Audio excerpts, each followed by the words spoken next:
Top Sport lažybos.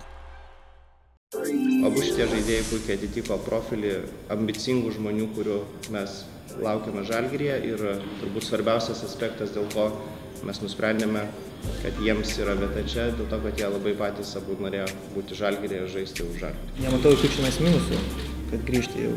Ir vis tiek nesu ir jaunas jau žaidėjas, ir sukaupęs patirtį ir tikrai dar turiu ambicijų.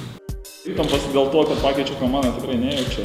Ir labai džiaugiuosi atsidurdamas čia Žalgiryje ir dėsiu visas pastangas šiame klube pasiekti norimų tikslų. Ir labai stengsiuosi nenuvilti visų fanų, kurie jau dėvi tą antrą numerį. Taip kad pasikartosiu didžiulę garbę, taip numerį turėti Žalgiryje. Vien tik man Žalgiris yra svarbus ir tiek ir Andriui, tiek ir Deividui. Šemberui irgi buvo malonu čia sugrįžti ir pabaigti savo karjerą būtent čia. Naujas gamintojas tampa Nike, tai bus naujas ilgalaikis kontraktas, kuris turėtų būti bent 5 metus. Su tuo susiję ir mūsų pasiruošimo naujam sezonui planai. Pradėsim pasiruošimą sausio 16 dieną Vilniuje, nuo rungtynių su ekstraklasės klubu Balstogės Eigalonija.